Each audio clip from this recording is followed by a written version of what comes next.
Ensuite, laisser la parole à Éric Raymond. Éric Raymond vient récemment de venir nous rejoindre à l'association Songe. Il a été professeur de lettres pendant plusieurs années et maintenant, Éric Raymond, après un doctorat d'histoire ancienne, lettres et langues, est chargé de cours à l'université en histoire ancienne. Alors là, il va nous parler de Merlin l'Enchanteur. À toi, Éric. Alors merci, je suis un petit peu... Je suis à la fois honoré et un peu intimidé de parler devant vous. C'est peut-être la première fois qu'il me sera donné de faire une conférence finalement non pas comme universitaire, mais plus comme ésotériste, j'allais dire.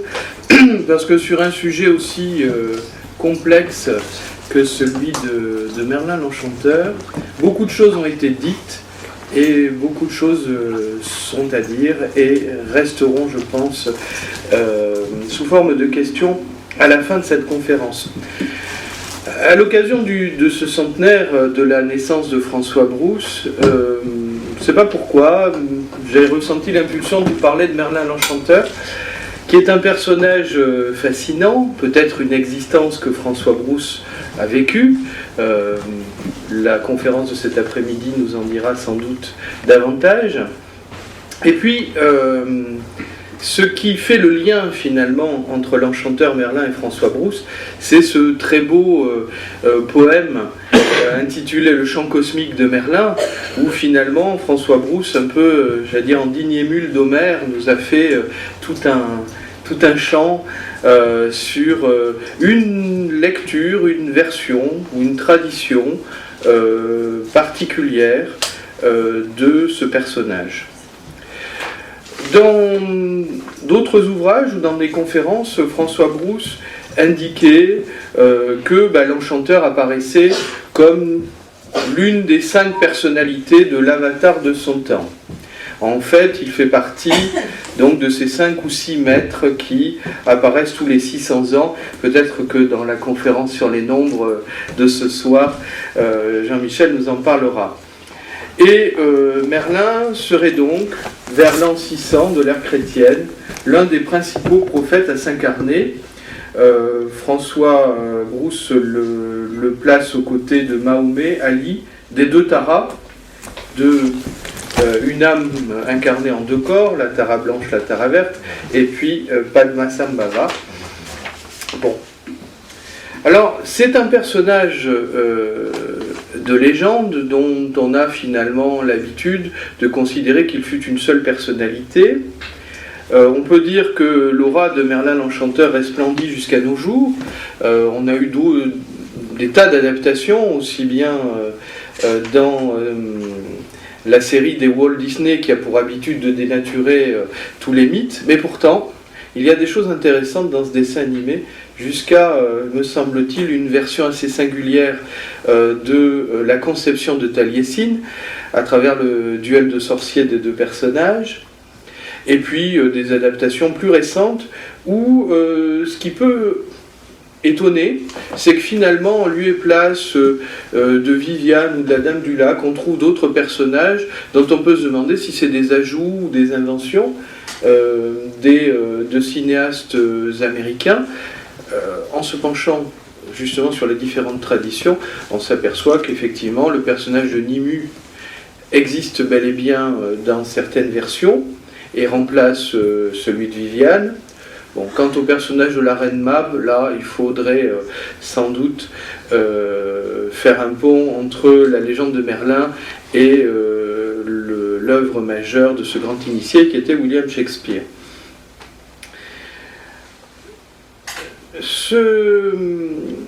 Pour connaître ce personnage, on peut lever quelques voiles sur qui il était et finalement à la fois sur les personnalités, là où les personnalités historiques, et peut-être sur l'être véritable qu'il a été.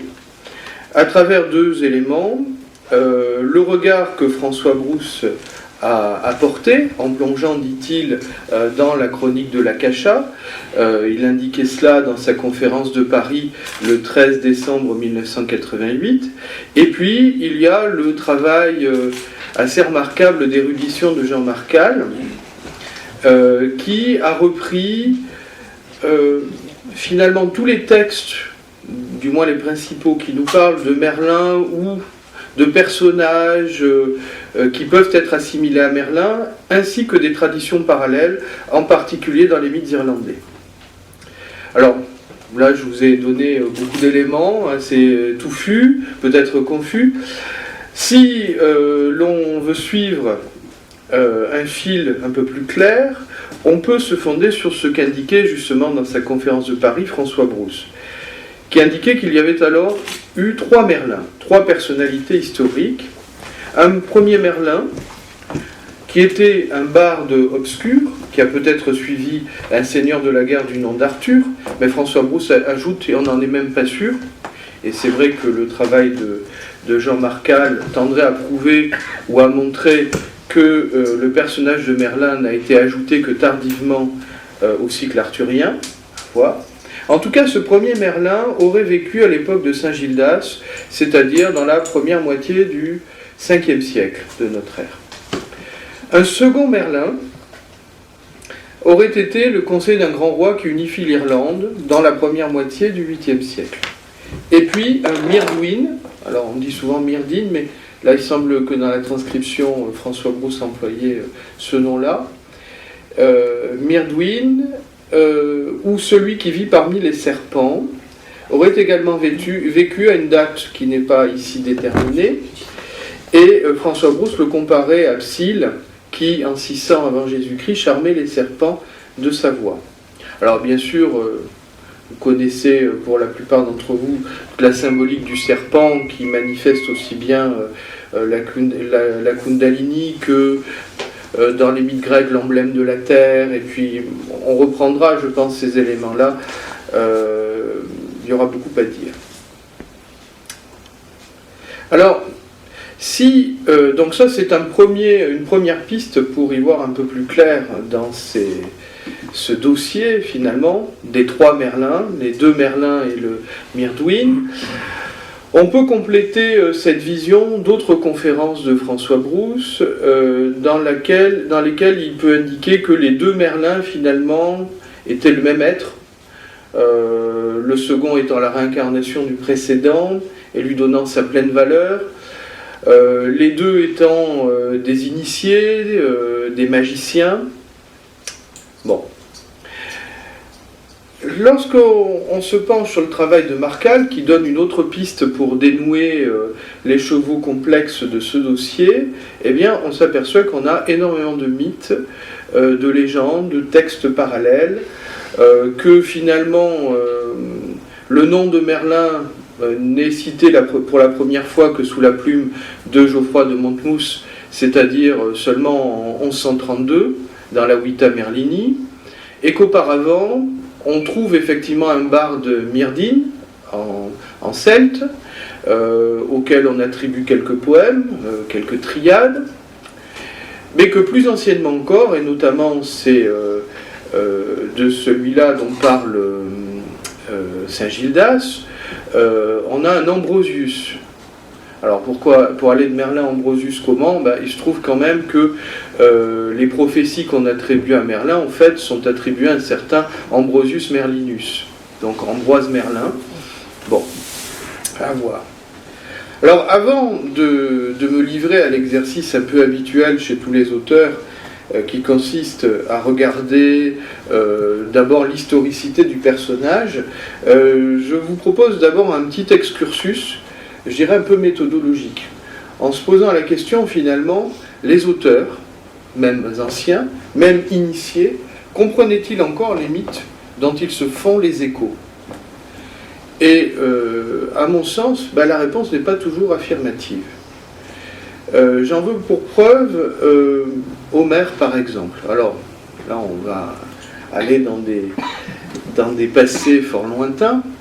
Homère qui était donc lui-même un grand poète, initié, qui avait reçu la révélation de mythes vraiment très édifiants et finalement accès à des vérités supérieures, Homère comprenait-il tous les mythes dont il parlait? À mon avis, non. J'en donne un exemple qui me resservira ensuite dans l'analyse de certains mythes de Merlin, notamment dans une lecture plus alchimique. Vous avez dans l'Iliade la rencontre de deux héros.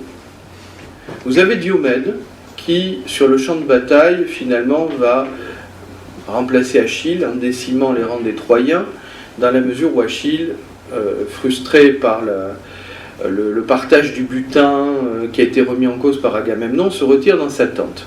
Et Diomède est rempli de la ménos, donc cette énergie des dieux qui permet aussi de voir les dieux, par la grâce d'Athéna. Et Diomède donc fait beaucoup de dégâts dans les rangs des Troyens et aperçoit au loin un héros qui porte une armure d'or. Ce héros s'appelle Glaucos, il est moins connu. C'est un prince de Lycie, donc d'Orient. Et ils vont donc au combat, mais avant, dans la grande tradition homérique et sans doute plus ancienne, on se présente. Donc Diomède présente son ascendance, et Glaucos aussi, et cette présentation est prétexte à un autre récit, qui est le récit du grand-père de Glaucos, qui n'est ni plus ni moins que Bellérophon. Bellérophon qui chevaucha Pégase, le fils de Poséidon, etc. Et à l'issue de ce récit, les deux héros vont s'apercevoir qu'ils ont des liens de xénia, d'hospitalité, qui ne peuvent donc pas combattre, puisque l'ancêtre de Diomède avait accueilli l'ancêtre de Glaucos, donc ils ne peuvent pas combattre. Et, nous dit Homère, et ce sera repris par les scoliastes, je ne sais pas quelle folie va piquer Glaucos, puisqu'il échange son armure d'or contre l'armure de bronze de Diomède. Et donc il se fait avoir. Ce que disent tous les scoliastes après, dès l'Antiquité, Homère lui-même le dit. Alors comment interpréter cela? C'est difficile. Le savant irlandais Dodds parlait dans les Grecs et l'irrationnel, parlait de folie, de cette folie un peu divine qui permet d'avoir accès à certaines réalités supérieures. On retrouvera d'ailleurs ce type de folie dans le mythe de Merlin, le fou du bois qui prophétise. Mais c'est vrai qu'on se dit, comment est-ce possible? À mon sens, la réponse est assez simple. Diomède reçoit une initiation de la part de Glaucos, prince d'Orient. Cette initiation consiste dans le récit des hauts faits de Bellérophon, qui symboliquement va combattre, je ne vous raconte pas tout le mythe de Bellérophon, ce serait un peu long, mais finalement va remporter 4 épreuves: la victoire sur la chimère, la victoire sur les Amazones, la victoire sur les Solimes, qui sont des guerriers légendaires, et la victoire sur les guerriers du roi de Lycie. Grâce à cela, il aura la moitié du royaume et la main de la fille du roi. Bon, alors que ce roi était censé le faire périr. Donc, vous voyez déjà qu'à travers ces épreuves, il y a un certain nombre de victoires sur soi-même qui sont accomplies. Et ensuite, finalement, dans la remise de l'armure d'or, on transmute le bronze, alors non pas le plomb alchimique, mais le bronze. Et le bronze, dans la symbolique grecque, ou les reins, c'est le combat, c'est la violence du combat, c'est les travaux d'Arès. Et tout cela est transmuté en or, puisqu'il reçoit l'armure d'or. C'est simplement là-dessus qu'il faut interpréter les choses. C'est une initiation qui est remise aux héros grecs. Je vous propose un second exemple. Un autre mythe plus ancien, qu'on va aussi retrouver chez Homère, qui peut-être est moins éloigné de la vérité que ne le sont ses successeurs, notamment les tragiques grecs, c'est le mythe d'Édipe. Tout le monde le connaît, pour l'essentiel, donc cette malédiction qui est lancée sur la famille de Laios et qui fait que finalement son enfant à naître, Édipe, tuera son père, épousera sa mère, et à la suite d'un quiproquo voulu par les dieux, finalement il tue accidentellement son père qu'il ne connaît pas, et il épouse sa mère après sa victoire sur le Sphinx. Donc, Oedipe, nous dit-on, étymologiquement signifie pied enflé. Et on nous dit c'est du fait qu'étant bébé, on lui a lié les pieds, et il a été exposé, etc. En réalité, ici, nous avons le souvenir plus ancien d'une hiérogamie entre une déesse mère, qui est une déesse de la terre, alors qui est représentée dans le mythe d'Édipe par Jocaste, mais qui préalablement était une figure plus divine, et puis un dieu fils qui est le serpent, le dragon, et c'est le sens en fait du nom même d'Édipe. Cette hiérogamie se double d'un inceste. Alors, dans le mythe de Merlin sur lequel on va revenir justement, il y a cette hiérogamie entre Merlin et sa sœur, qui devient Viviane ensuite dans les romans français. Cet inceste sacré réservé aux dieux, c'est justement l'union de deux principes, masculin et féminin, et ça se double d'une régénération du vieux dieu, du dieu père, qui devient le dieu fils. Ce mythe-là n'est absolument plus compris, n'est plus tellement compris chez Homère, quoique il en dise peu, et puis que Édipe, contrairement aux tragédies qui suivent, ne se crève pas les yeux. Édipe continue de régner sur Thèbes après la découverte de l'inceste chez Homère. Mais chez Sophocle, ça devient un mythe plutôt lié à une morale qui condamne l'inceste. Donc ici, on est passé finalement d'une hiérogamie symbolique à quelque chose qui n'est absolument plus compris ou dont le sens est complètement détourné. Alors, à travers ces deux exemples très anciens, on peut voir qu'on peut douter de la manière dont les auteurs les plus anciens eux-mêmes vont interpréter les mythes, les traditions dont ils se font les échos.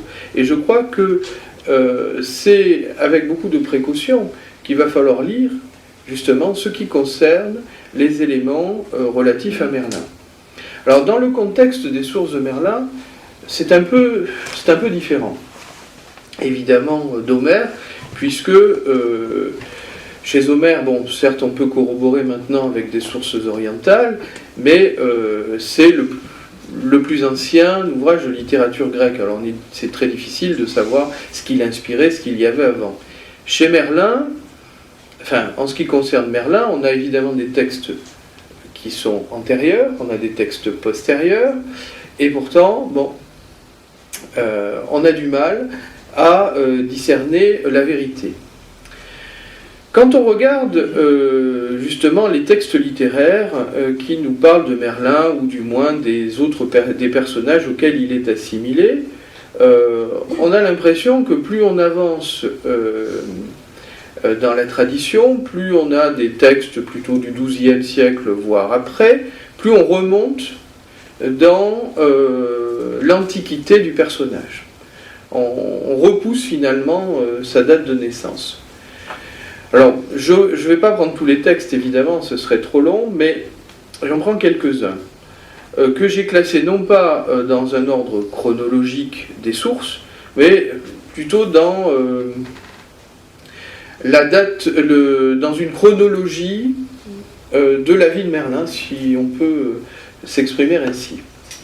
Finalement, les plus anciennes... Merlin aurait pu vivre sous le règne de Vortigern. Bon.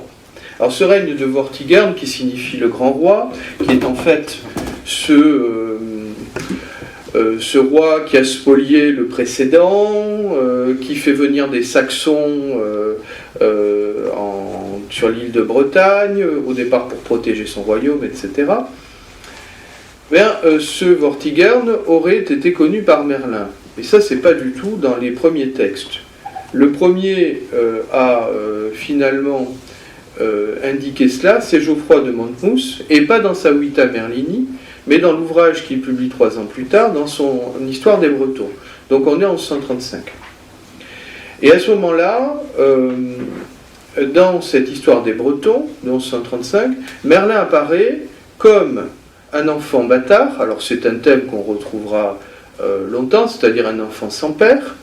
Je reviendrai sur cette question plus tard. Qui est le fils de la fille du roi des Démétae.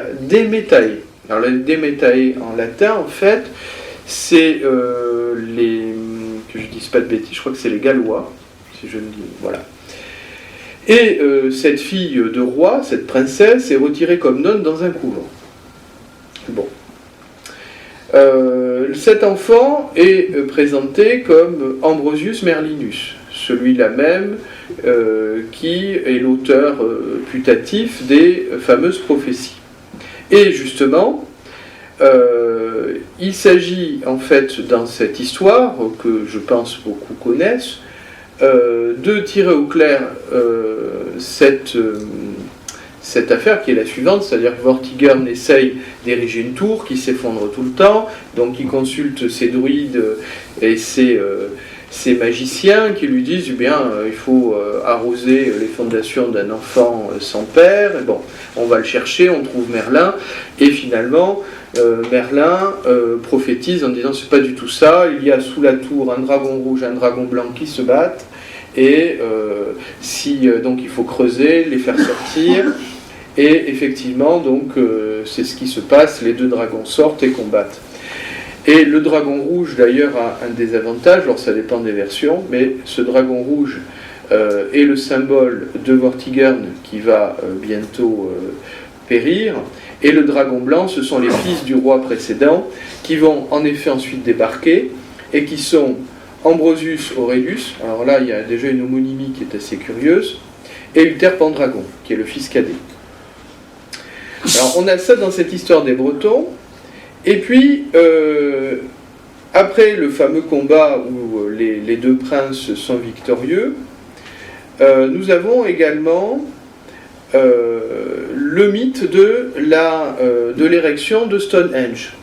C'est-à-dire que pour commémorer les morts tombés lors de la bataille, Merlin va suggérer à Ambrosius de faire venir des pierres géantes d'Irlande, alors qui sont des pierres, dans ce texte-là, la version, c'est que ces menhirs ont été importés d'Afrique par des géants, ils les ont emmenés en Irlande, et donc il fallait chercher ces pierres pour ériger un monument pour commémorer les guerriers morts au combat. Alors Merlin part avec Uther Pendragon en Irlande, ils combattent contre le roi d'Irlande qui ne veut pas qu'on lui prenne ses pierres, et puis finalement les guerriers essayent de charger les pierres mais c'est trop lourd.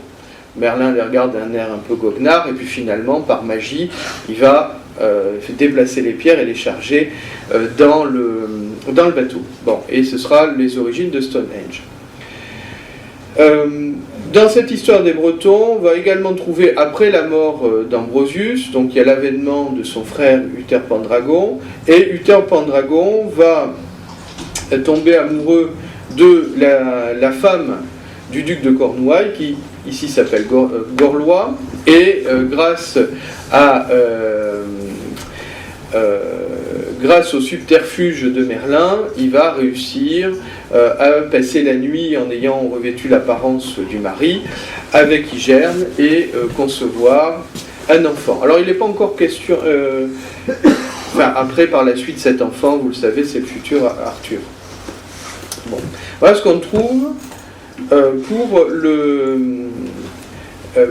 finalement ce qui serait la première intervention dans l'histoire de Merlin, donc sous le règne de Vortigern au départ, qui règne selon les historiens de 427 à 457, donc première moitié du 5e siècle.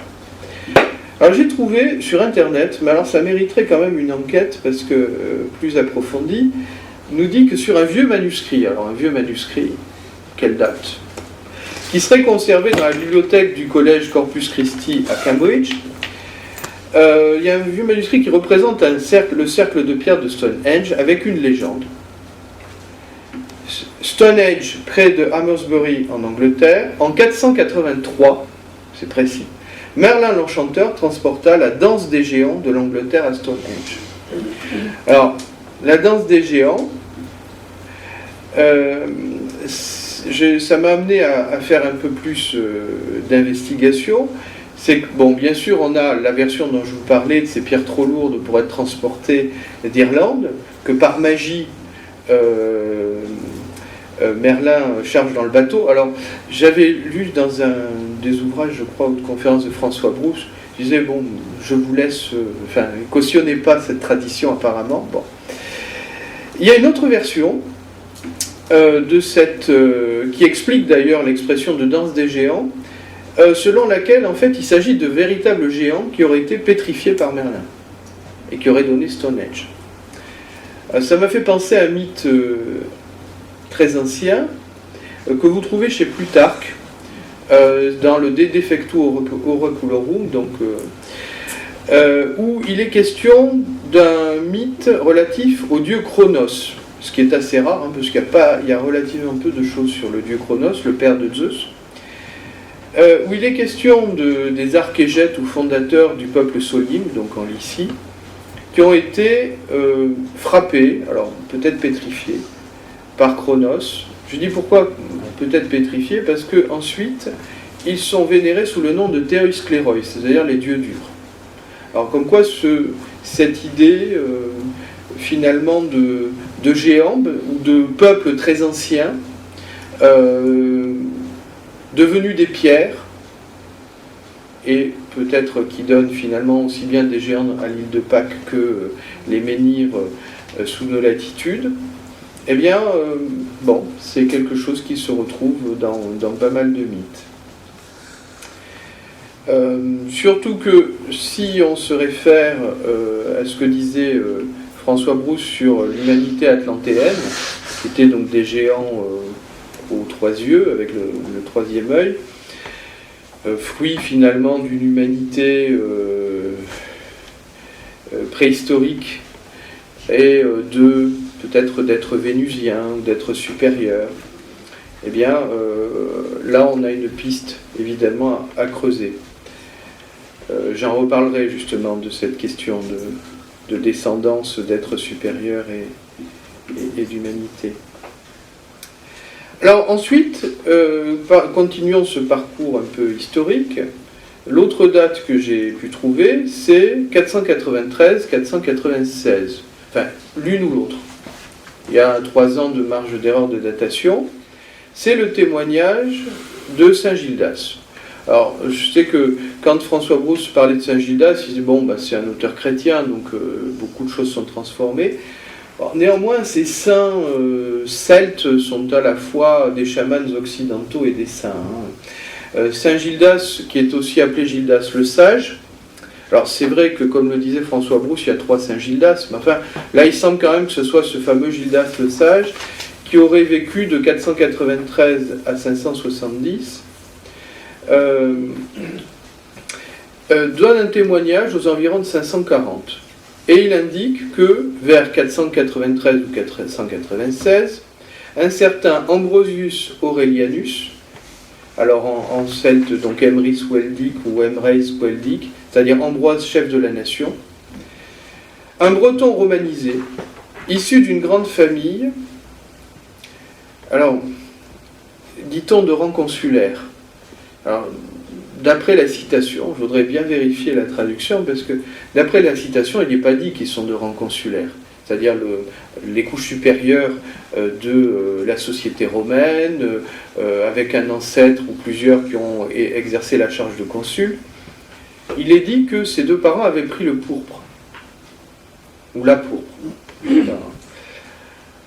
Donc, le pourpre, c'est aussi le manteau de l'initié. Ça se retrouve avec la pourpre cardinalis dans l'Église catholique. Peut-être ces 2 parents étaient des grands initiés, en fait. Bon. En tout cas, ce Ambrosius Aurelianus arrête les Saxons au mont Bodonicus, c'est-à-dire à Budbury. Alors, c'est des Saxons qui avaient été invités au milieu du siècle, du 5e siècle, par Vortigern, initialement pour protéger le pays. Et donc, finalement, près d'un demi-siècle plus tard, il faut se débarrasser des Saxons, et c'est cet Ambrosius Aurelianus, qu'on assimile à Merlin, qui les arrête. On a un témoignage un peu plus tardif qui le complète, c'est Bède le Vénérable, 672-735, qui dans son histoire ecclésiastique du peuple anglais, précise qu'Ambrosius était imperator et surnommé le dernier Romain. Alors, imperator, c'est-à-dire, n'était pas empereur. Souvent, on glose là-dessus en disant qu'il y a une confusion avec l'autre, Jules César, etc. Bon, un imperator, c'est quand même, je pense que le sens est resté tout le temps depuis le début de la République romaine antique, c'est le général qui remporte une victoire. Donc ici, on a un Ambrosius Aurelianus qu'on considère comme une des figures de Merlin, qui est en fait un chef de guerre. Alors comme je vous l'ai dit, Ambrosius Merlinus est auteur de prophéties. Ce qui m'a un peu frappé, c'est que si cet Ambrosius Aurelianus est Merlin, on a quand même le frère aîné d'Uther Pendragon qui est Ambrosius Aurelius. Alors d'Aurelius à Aurelianus, est-ce qu'il y a eu adoption ? C'est-à-dire que Merlin, enfant bâtard, aurait été adopté par le prince Ambrosius. Bon, c'est difficile de trancher, on n'a pas assez d'éléments. Ce que ça m'a inspiré aussi comme réflexion, c'est que si finalement Merlin, d'abord, est-ce que c'est Merlin, enfin, traditionnellement on le considère, était d'abord un imperator, comme le sera un peu à sa manière, bien que détaché des Romains, Arthur, puisque Arthur n'était pas, semble-t-il, un roi, mais un seigneur de la guerre à la solde de plusieurs rois. Finalement, est-ce qu'il n'y a pas une sorte de transmission de la mission primitive de guerrier à Arthur ? Bon, à voir. Date suivante, alors là, on fait un bond, puisqu'on a de presque un siècle, 570. Le barde Myrdine, donc dans Igododin 43, qui est un poème du 9e siècle attribué au barde Aneirin, qui aurait vécu entre 575 et 600, il y a un passage un peu, contexte un peu obscur, qui fait référence apparemment aux guerriers morts à la bataille de Kairet. Je vous cite le texte. 3 poils de sanglier voués à la destruction, Maurienne emportée avec sa lance, Myrdine, avec sa chanson, partagea la meilleure part de sa richesse, de notre force et de notre soutien. Bon. Ici, l'interprétation la plus vraisemblable ou la plus ordinaire, c'est qu'on a le barde de Myrdine qui remplit vraisemblablement une fonction de barde domestique, c'est-à-dire ces bardes conseillers qui accompagnaient les chefs de guerre ou les rois. À voir. Ensuite, 550-600, donc à peu près la même époque, nous avons la Vita Merlini de Geoffroy de Monmouth, donc de 1132, qui nous donne une version que Marcal considère comme plus archaïque que l'histoire des Bretons, et plus archaïque que d'autres textes pourtant antérieurs, nous donne une version quand même très différente. Dans cette Vita Merlini, Merlin est un prophète, mais aussi un roi. Donc il a cette fonction royale. C'est le roi des Démétae, donc roi des Gallois. Il a une sœur, donc ici, la parèdre de Merlin n'est pas encore Viviane, mais la sœur de Merlin, Ganida, qui au départ est l'épouse de Rhodarcus, et Merlin vit dans les bois. Et donc c'est là qu'on a le première version de ce personnage de Merlin, comme fou des bois, comme homme des bois, que l'on va aller chercher et qui va donner une prédiction sur la mort d'un enfant. Alors chaque fois qu'on le consulte, il donne une version différente. Alors on dit il est fou, il divague, et puis l'enfant meurt des 3 façons qu'il avait prédit. Donc là, on commence à se dire 3 façons en même temps. C'est également dans cette Vita Merlini qu'il est question de Taliesin, que François Brousse considérait comme le maître de Merlin, notamment dans le champ cosmique. Et en fait, là, dans la Vita Merlini, on a plus l'impression que Taliesin est le disciple de Merlin. Tout d'abord, Merlin va ordonner à Ganyéda, sa sœur, d'aller chercher Taliesin, qui revient d'Avalon. Alors, c'est pas dit Avalon, mais ça correspond à ça, où règnent 9 sœurs, 9 sorcières, dirigées par l'une d'elles, qui est la plus puissante, et qui est Morgane, dans ce texte. À la fin de la Vita Merlini, Merlin va se retirer chez les Bretons du Nord, sur le territoire de l'actuelle Écosse, et il se retire avec 3 personnages. Il se retire avec Taliesin, avec sa sœur Ganyéda, et avec un certain Maëldin. Alors, est-ce que Taliesin et Maëldin ne sont pas, en fait, 2 autres aspects de Merlin dans ce texte? Alors, Maëldin, en fait, c'est un ami de Merlin qu'il a perdu de vue, qui vient, se jette sur lui, qui est fou furieux, et en fait, c'est quelqu'un qui avait bu l'eau d'une fontaine empoisonnée par une femme qui était jalouse de Merlin, qui voulait se venger de lui. Alors Merlin le guérit en lui faisant boire l'eau merveilleuse. Ils se retirent donc tous les 4 dans la forêt, et Merlin a transmis son don de prophétie à sa sœur, et arrêtera de prophétiser parce qu'il estime que sa sœur a un don plus puissant que le sien. Alors bon, voilà, ça c'était tout un parcours. Quelle réflexion peut-on tirer finalement de ces différents textes et traditions? Alors d'abord, on peut se poser la question, y a-t-il eu un seul Merlin ou plusieurs? 3, nous dit François Brousse. Dans un article intitulé « Le rêve des 12 lunes » de François Brousse, et que cite dans sa conférence sur Merlin Taliesin d'Anne Languillet,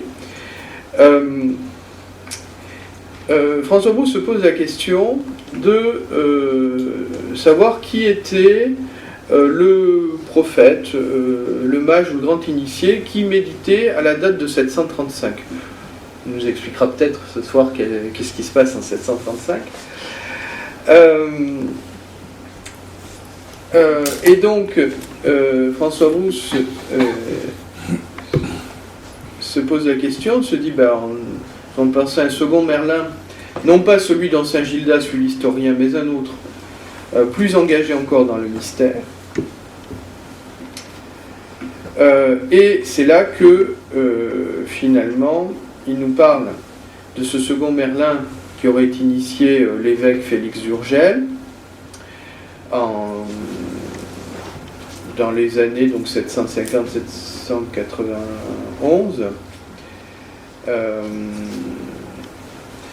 et que finalement il conclut de cette longue citation que je vous passe: le second Merlin était l'incarnation du premier et son plein épanouissement. Alors, c'est vrai que quand on regarde les textes, on s'aperçoit que s'il y avait eu un seul Merlin, il aurait sévi, si j'ose dire, pendant 2 siècles peut-être, et peut-être au-delà. On peut quand même penser qu'à l'instar de hauts personnages bibliques de l'Antiquité, auxquels on prête une grande longévité, eh bien peut-être qu'il y a eu une série de réincarnations du même nom, et qui ont fait durer assez longtemps cette œuvre. Autre question que l'on peut se poser, c'est quels sont les caractères et statuts de Merlin. À travers tous ces textes, on s'aperçoit qu'il remplit à certains moments la fonction royale, donc en étant roi des Gallois notamment, des Démétaïs. Il est parfois, même si je ne vous ai pas développé trop ces textes-là, le fou des bois et le prophète. Il connaît le passé et l'avenir, pratique la métamorphose, parle avec les animaux, pratique des envoûtements. Bon, dans tout cela, parfois ce sont des personnalités différentes qui remplissent ces statuts, et parfois cela fusionne. Autre question que l'on peut se poser, l'ascendance de Merlin. Je vous ai cité le témoignage de Saint Gildas, par lequel on peut se demander si Merlin est fils de Romains ou de Bretons romanisés, des Bretons venus d'Armorique implantés par les Romains sur le territoire de l'actuelle Écosse, qu'on appelle les Bretons du Nord, ou est-ce que c'était plus, d'une manière différente, plutôt des initiés qui avaient pris tous les deux le pourpre. Dans des récits plus fantastiques, c'est le fils d'un incube et d'une femme très pieuse. Alors, parfois, d'autres traditions nous disent un homme fée, pas très bien. Alors, qu'est-ce qu'un incube? Dans le texte de Robert de Boron, sur Merlin, il explique que finalement c'est un diable. Et justement, c'est grâce à l'ascendance paternelle qu'il connaît toutes les choses du passé. Mais comme sa mère était extrêmement pieuse, s'est repentie d'un péché d'ailleurs qu'elle n'avait pas commis, puisqu'elle a été fécondée dans son sommeil, Dieu a accordé le don de prophétie, de connaître toutes les choses de l'avenir à Merlin. C'est d'ailleurs la raison pour laquelle Merlin est du côté du bien, parce qu'il sait que Dieu gagnera à la fin. Bon, tout ça c'est dans un contexte finalement très, très chrétien. Si on regarde ce que disait François Brousse sur les hypothèses qu'il émettait en ce qui concerne l'ascendance paternelle, cet incube. François Brousse s'est référé à Elena Blavatsky et aux 3 espèces d'êtres humains, en disant que finalement les incubes ce peut être des aériens, c'est-à-dire une humanité qui partage avec nous la possession d'un corps astral, d'un corps éthérique, mais pas d'un corps physique. Alors c'est tout à fait bien sûr possible. Moi ça m'a fourni également ce parallèle avec ce que dit Rudolf Steiner de ce qu'il appelle les 2 Jésus, et notamment le Jésus de Nathan, qui serait la première incarnation d'un esprit humain, mais non incarné au préalable, connu par les Grecs sous le nom d'Apollon. On peut regarder également ce que dit François Brousse dans le Chant cosmique. Dans le Chant cosmique, il nous dit que Merlin est le fils de Lucifer, l'ange solaire, et de Carmel, la fée au regard vert, donc un être vénusien sans doute, la Vierge des rayons. Et finalement, à travers cette union, on peut songer finalement au livre d'Enoch, dans lequel il est raconté que des anges s'éprirent de mortels et eurent avec elles une descendance, qu'ils enseignèrent l'art de la guerre, le bronze et aussi la magie aux hommes, avant d'être châtiés par Michael et toute sa garde rapprochée. Enoch les rencontre d'ailleurs lors de sa visite des 9 cieux, lors de son ascension. Bon. 4e question, je passe vite parce que malheureusement le temps tourne, et je pourrais vous entretenir de ce dossier des heures, et je pense que vous endormiriez. Merlin et Taliesin. Alors, donc, Dan Languille en a parlé dans une conférence, je crois, qui paraîtra bientôt. François Brousse l'évoque dans le chant 6 du chant cosmique de Merlin. Et il raconte comment Merlin reçoit de Taliesin une initiation à la demande de Carmel, sa mère, la mère de Merlin, qu'il y a amenée. Alors, c'est vrai que Taliesin est particulier parce que, d'abord, il a une naissance qui est peu commune. Je crois que c'est dans le livre, je ne sais plus si c'est dans le livre de Taliesin ou dans un autre texte, mais on raconte que finalement, la sorcière Kéridwen fait une potion magique qui dure pendant 1 an pour corriger les tares de son fils. Elle confie donc la garde de ce breuvage à 2 personnes, dont Guyonne, et puis un aveugle, je crois que c'est Mordra. Et Guyonne reçoit involontairement de la potion magique sur les doigts, ça le brûle, 3 gouttes. Donc il suce ses doigts, et là, Céridwen est furieuse et le poursuit. Et là, on a toute une série de métamorphoses, poursuites, alors qui fait un peu penser justement au Disney, où il se transforme en différents animaux. Gwydion pour échapper à Céridwen, et finalement, Gwydion se transforme en grain, Céridwen en poule, et l'avale. Et alors là, Céridwen devient enceinte, et enceinte de qui? De Taliesin. Donc ici, on a un mythe de régénération, finalement, le vieux dieu qui devient le dieu jeune, qui devient le fils, finalement, de Céridwen, qui est d'ailleurs un des aspects d'une déesse celte. Dans le livre de Taliesin, il y a dans la conférence de Dan Languillet un gros extrait que je ne vous lis pas du livre de Taliesin, où il est indiqué que c'est le principal chef des bardes, Delphine.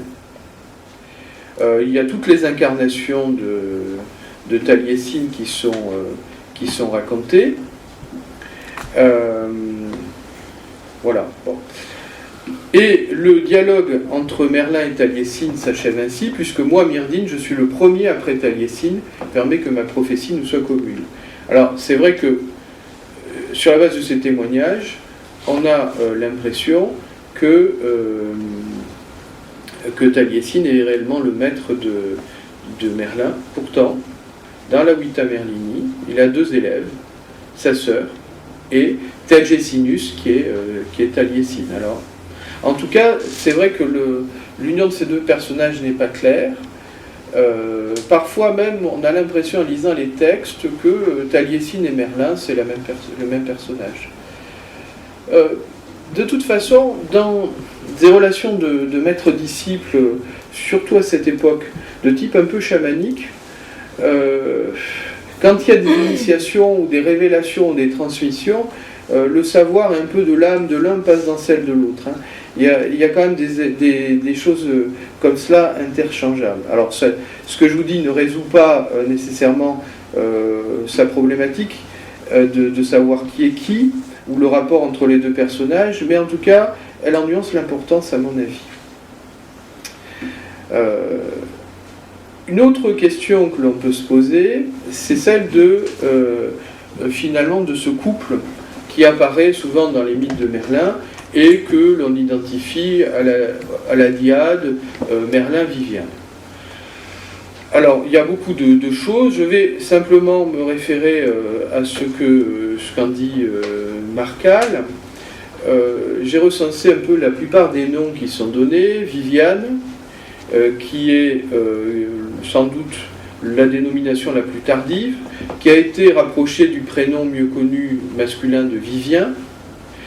Vous avez Nimue, Ganyeda, dont je vous ai parlé, Gwendid, et c'est vrai que linguistiquement, on n'arrive pas à faire coller tout cela, si ce n'est par le biais d'une traduction, où peut-être que finalement, tous ces noms-là veulent dire la blanche, et finalement, Viviane, Nimue, Ganyeda, Gwendid ou autre, serait cette dame blanche qui est un peu l'archétype des fées, qui est à la fois une nymphe, une fée de l'eau, mais aussi une fée de l'air, qui, dans la version la plus connue de ce qu'on a appelé l'enserrement de Merlin, donc la fin, un peu, sa capture, l'enferme dans une prison d'air.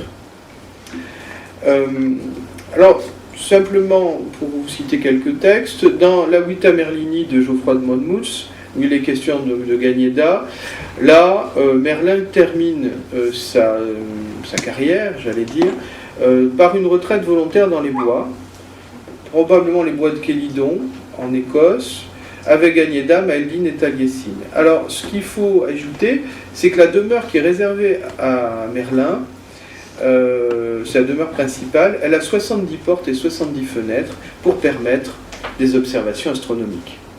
Bon, c'est ce qui est dit. Alors ici, c'est peut-être le destin le plus enviable. Dans l'histoire de Merlin, il s'agit d'un château invisible, qui est entouré de murailles translucides, mais infranchissables. Dans un texte qu'on appelle le Dido Perceval, Merlin finit sa carrière non pas avec une femme, mais avec Blaise. Alors son maître Blaise, bon, ça a déjà été rapproché du celte Blaze, qui veut dire le loup, Donc ici, il y a un lien avec le loup. Je vous renvoie d'ailleurs au Chant cosmique de Merlin, où il est question également du motif du loup. Il termine son existence dans les années Plumoire, qui était en fait une maison construite près d'un château, mais où aucun œil mortel, aucun œil humain ne peut le voir. Dans un texte qui s'appelle le Mérogis de Port-Léguez, les Plumoires Merlin est une grosse roche, surplombant une rivière et sur laquelle se tiennent les 9 sorcières, ces fameuses 9 sorcières d'Avalon. Dans la vie de Saint-Kentigern, il n'est pas question de Merlin, mais de Lailoken, auquel Marcal considère que c'est en fait une forme de Merlin. Bon.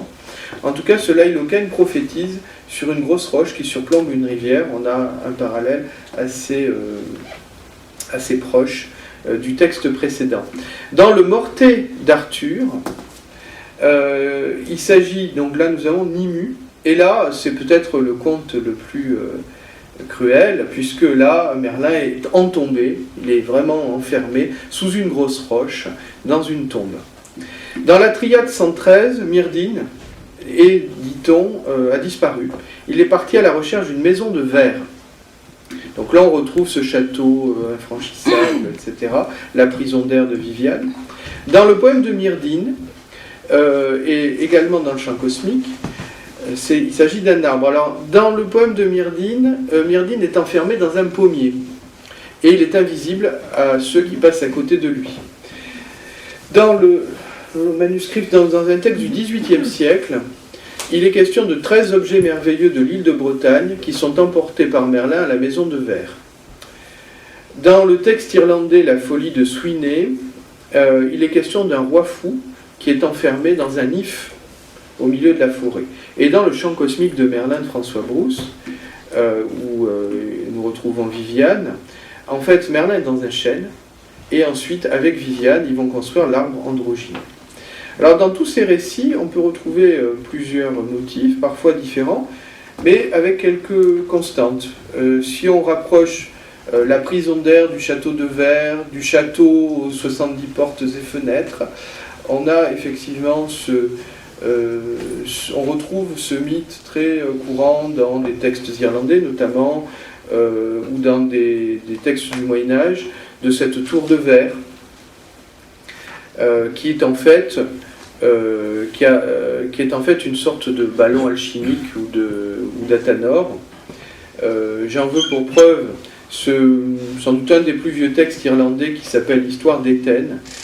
Vous trouvez un résumé intéressant dans Marcal, où on voit que Éthène est transformée en insecte par une magicienne jalouse et est emmenée par le Mac Oc à sa chambre de soleil qui avait de brillantes fenêtres. Il y plaça des ornements de pourpre, on retrouve la symbolique du pourpre dont je vous parlais tout à l'heure. Dans un autre texte qui est La folie Tristan, donc qui est lié au mythe de Tristan et Iseule, on retrouve également une chambre de cristal dans les airs, suspendue entre ciel et terre, où Tristan se propose d'emmener Iseule. Donc ici, on retrouve évidemment ce motif du ballon alchimique ou de l'athanor qui va permettre la régénération de l'un ou l'autre héros.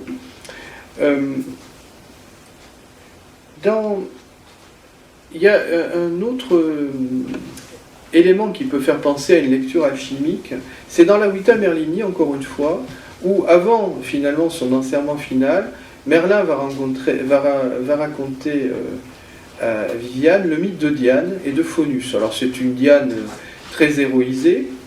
Il est question donc de Faunus qui était amoureux de Diane et qui est blessé à la chasse. Et donc il veut se soigner dans une fontaine guérisseuse, thaumaturge. Or Diane, qui veut se débarrasser de lui parce qu'elle a un autre amant qui est Félix, fait vider la fontaine. Alors Faunus se lamente. Je lui dis non, tu te couches dans la fontaine, je remets des herbes médicinales, et puis je vais te guérir. Et puis donc il s'allonge, et puis au moment où il s'allonge, elle fait retomber la dalle sur son corps, et elle fait verser du plomb fondu par le trou de la dalle. Donc là, bon.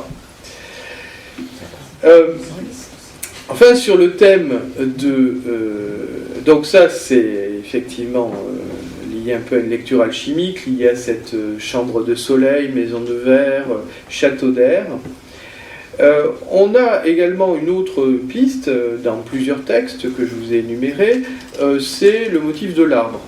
Et c'est celui d'ailleurs que reprend François Brousse en faisant finir le mythe de Merlin finalement, à travers la réalisation de l'androgyna entre Viviane et Merlin. Et c'est vrai que l'arbre est, comme l'homme d'ailleurs, d'un certain point de vue, ce que Baudelaire appellerait un vivant pilier entre la terre et le ciel. Ça m'a fait penser à plusieurs choses assez récentes, plus empruntées à la littérature fantastique. Le thème du pommier qui parle, qui est repris d'ailleurs dans un conte qu'une de mes co-auteurs a écrit récemment, et chez ce thème de l'arbre elfique que l'on retrouve chez l'auteur de Heroic Fantasy Terry Brooke, pour ceux qui connaissent, successeur de Tolkien et auteur d'une grande saga sur l'épée de Shannara.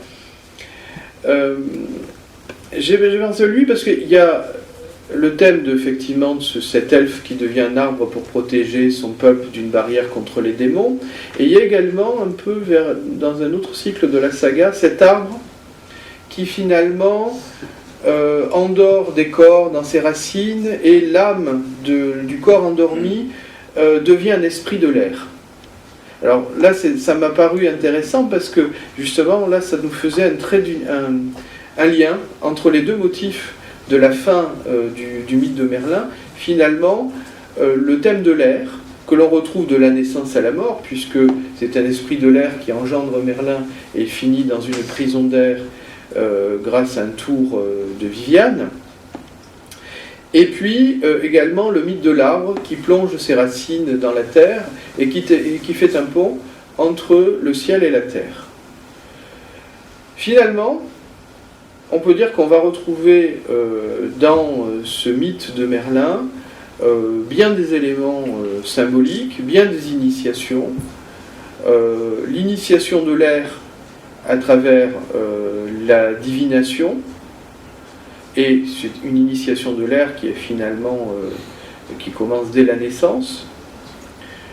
L'initiation de l'eau qu'on retrouvera d'une certaine manière dans le mythe, dans l'enserrement final, et puis l'initiation bien sûr de la terre à travers toutes les réincarnations successives, et puis la symbolique de l'arbre, et puis l'initiation du feu que l'on retrouve notamment dans la prophétie et dans les nombreuses prophéties que Merlin nous a livrées. Ça c'est une autre histoire que peut-être on racontera une autre fois. Je vous remercie.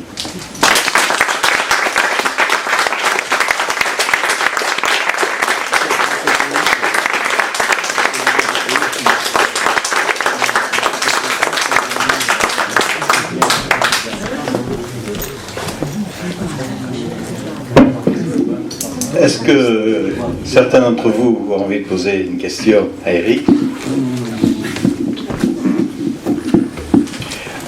Oui, merci. C'est pas une question, c'est juste une petite précision historique pour rappeler le fond des choses. Il ne faut pas oublier que nous sommes ici en plein milieu du 5e siècle et que c'est la chute de l'Empire romain. Sauf dans les îles britanniques. Ce qu'on appellera les îles britanniques, si vous voulez, ce sera la Grande-Bretagne, l'Irlande et tous ces endroits. Et là encore, le pouvoir romain exerce encore une espèce de dictature, puisque les légions romaines ont envahi la Grande-Bretagne quelque temps auparavant, et il ne faut pas l'oublier non plus, c'est que les légions romaines sont maintenant chrétiennes, c'est très important, et que par conséquent sur place ils christianisent à tour de bras. Et donc ce qui se passe comme phénomène, eh bien tout ce qui est barde, druide, etc., est obligé de se cacher ou de mourir. Il y a une explication de ces événements, qui est très bien raconté, je crois, d'une part, dans un livre de Maurice Magre, qui s'appelle La clé des choses cachées, mais j'ai aussi à la maison, je ne me rappelle plus du nom de l'auteur, un historien du XVIIIe siècle qui raconte très bien aussi cette odyssée, où les druides sont massacrés, sont obligés de se cacher. Et il y en a certains qui ont eu cette idée formidable, c'est d'aller se cacher carrément dans les monastères chrétiens. Et par conséquent, il ne faut surtout pas oublier que tout ce que l'on sait, de tout ce que tu as dit là, et tout ce que l'on sait d'une manière générale sur la légende arthurienne, la légende de Merlin, etc., tout a été écrit, déjà le premier texte important de Bède le Vénérable, au 6e, 7e siècle, tout a été écrit par le filtre catholique, le filtre chrétien. Ça, c'est très important. Et c'est pour ça que tout est déformé et tout est devenu quasiment illisible. Mais en réalité, c'est vrai ce qui est dit dans les textes. Le problème, c'est de pouvoir lire entre les lignes. C'est là la difficulté. On peut ajouter justement dans ce contexte, c'est que c'est ce qui pourrait éventuellement expliquer une sorte de translation, alors au moins dans la littérature, peut-être physique, des îles de Bretagne vers l'Armorique. Et finalement, ce que tu disais me fait penser à Marcal en parle beaucoup, la fontaine de Barenton, qui finalement n'a pas du tout été christianisée. Il n'y a pas de saint qui a repris l'emplacement de cette fontaine miraculeuse. C'est resté jusqu'à nos jours comme ça. Oui. Les Bretons ont tout ramené avec eux. Ouais. Ceux qui ont réussi à échapper à la christianisation ont tout ramené avec eux en Armorique. Ouais. Ouais. Mais la fontaine de Juran, c'est Carnac, c'est la même chose. Oui, peut-être. C'est resté aux mains des druides. Oui, tout à fait. On peut trouver ça. Ouais. Ma question, c'est, vous n'avez pas du tout évoqué les chevaliers de la table ronde et la quête du Graal par rapport au tour de Merlin. Est-ce qu'il y a une raison ou pas? Ça a été une raison plutôt liée au temps. Mais c'est vrai que, alors je l'ai un peu dit au début, c'est un peu la théorie de Marcal, c'est que finalement, le personnage de Merlin a été ajouté au cycle arthurien par Geoffroy de Monmouth, qu'au départ, il a une existence indépendante. Alors, parce qu'on peut toujours parler de Merlin et du cycle arthurien, c'est le plus courant, mais ce qu'on dit moins, par exemple, c'est que, pour citer un mythe du XVIe siècle, Merlin est lié au mythe de Gargantua, par exemple. C'est lui qui crée les parents de Gargantua, pas dans l'œuvre de Rabelais, dans un Gargantua anonyme qui est paru un petit peu avant.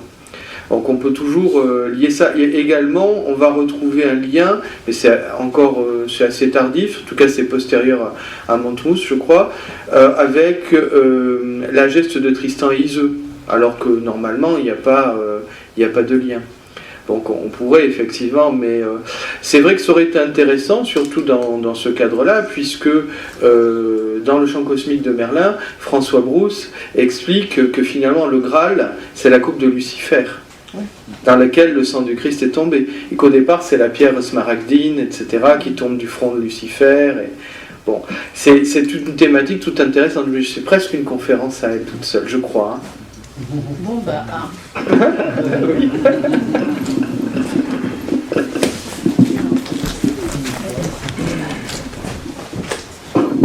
Moi, je voulais juste rajouter par rapport à ce qu'a dit Dan en dernier, que dans la littérature orale, justement, il y a énormément de contes ou de légendes celtes, bretonnes, dont il faut enlever le vernis chrétien. Tout a été christianisé, et quand on les étudie, justement, il faut gratter ça pour retrouver l'origine celte. Et tu as évoqué un motif, un magicien qui se transforme en grain, puis l'autre magicien en poule, et c'est un motif qu'on retrouve beaucoup dans des contes où justement il y a un magicien, un apprenti, et l'apprenti devient plus fort que le magicien, et donc il veut s'échapper, il se transforme en jument, le magicien se transforme en étalon, et puis il court après, puis il y a des transformations comme ça, voilà. Et ça, ce mythe ce thème, ce motif de la métamorphose est très important. Rudolf Steiner, dans une conférence du début du XXe siècle à Berlin, indiquait, sur les contes de fées, indiquait que justement c'était un peu l'écho d'une humanité atlantéenne où la forme n'était pas aussi figée qu'elle l'est aujourd'hui, où il y avait des transformations qui étaient beaucoup liées aux perturbations de l'astral. Donc ça c'est quelque chose qui est important.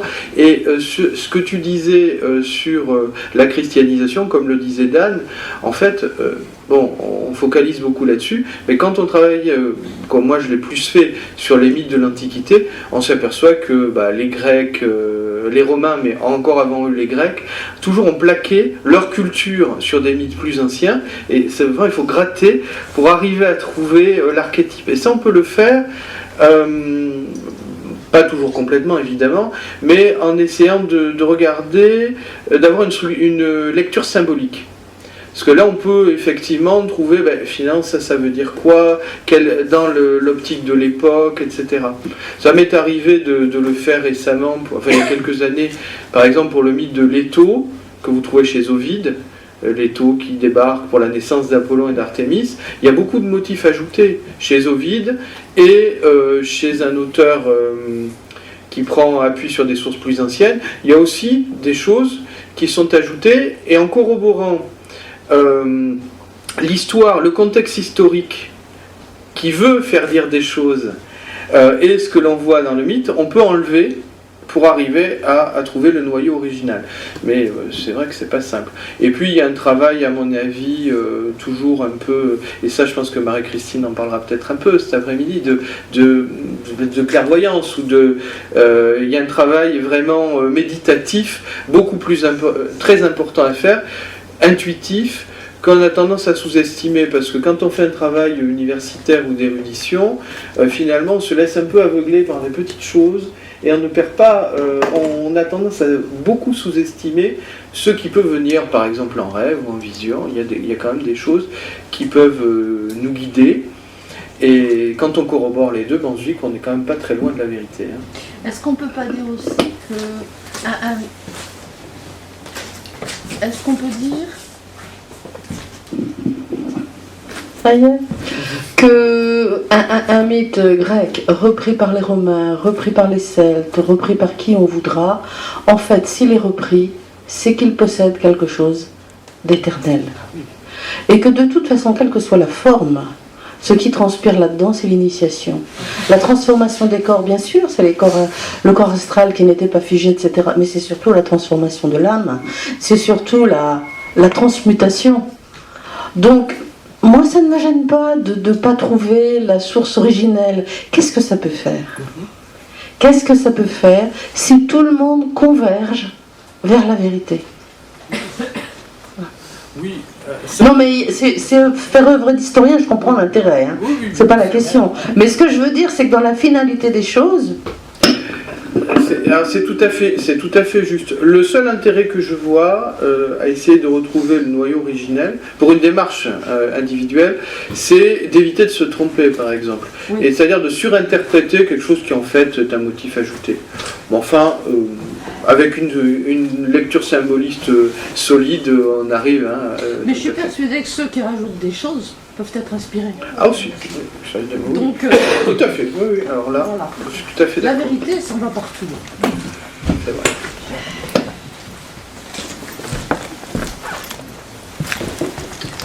Oui, j'ai... Non. Oui. J'ai beaucoup j'étais très intéressé pour ton propos sur Saturne, Chronos. Ah oui. Oui, parce que curieusement, il y a un texte de François Brousse qui indique la provenance de Stonehenge, qui donne une hypothèse de transmission d'initiés saturniens, mais de la planète Saturne, et des initiés druidiques. C'est lors d'une rencontre qu'il a faite, ou du moins qu'il a écrite, vers 1978, si mes souvenirs sont bons, début, il a rencontré un être de la race violette. Et dans ce dialogue qu'il a eu avec cette entité, il a posé la question d'où viennent les pierres de Stonehenge. Et c'est là qu'il raconte cette histoire fantastique.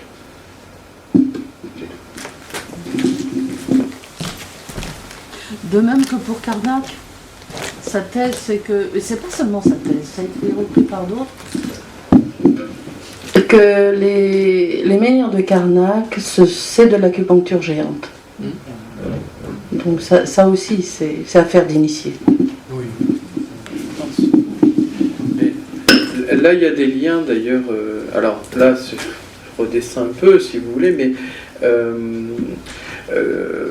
j'avais vu. Alors, Markel indique des choses assez intéressantes, notamment, je ne sais plus dans quel mythe ou quelle tradition, un personnage justement du cycle de Merlin qui se rend en Turquie, où il reçoit des initiations plus orphiques. Donc il y a ces liens avec l'Orient. Et en ce qui concerne Saturne, Chronos, Kumarbi, chez les Ourites, on a quelque chose de... On a une entité qui était vénérée plutôt en Orient. Et c'est plutôt ça dans une perspective non grecque d'ailleurs qu'il faut rechercher, je dirais, les vestiges incarnés d'un enseignement saturnien, plutôt que chez les Grecs, parce que les Grecs n'avaient aucun culte pour Saturne. Il y a eu un culte chez les Romains un petit peu, mais là éventuellement si un jour ça intéresse, je ferai un exposé là-dessus de la transmission de l'Orient aux Romains parallèlement aux Grecs. Et en fait, il y a deux histoires parallèles et vraiment contemporaines depuis le début du second millénaire avant l'ère chrétienne, très certainement. Mais c'est vrai que, donc, pour ce qui concerne Chronos, cette pétrification dont je parlais dans le mythe de Plutarque, j'avais travaillé ça pendant mon travail de thèse, puisque j'avais travaillé sur la Lycie. Et les Solimes sont les premiers habitants de la Lycie. Et il se trouve qu'en Lycie, c'est le seul, c'est l'un des rares endroits où on a vraiment des textes officiels attestant d'un culte en l'honneur de Chronos, avec des chronéias, etc. Alors c'est des sources tardives de l'époque impériale romaine, mais il y a pratiquement, je crois qu'il n'y a aucun autre endroit, en tout cas en Méditerranée orientale, où il y a un vrai culte organisé en l'honneur de Chronos. Ailleurs, ça n'existe pas.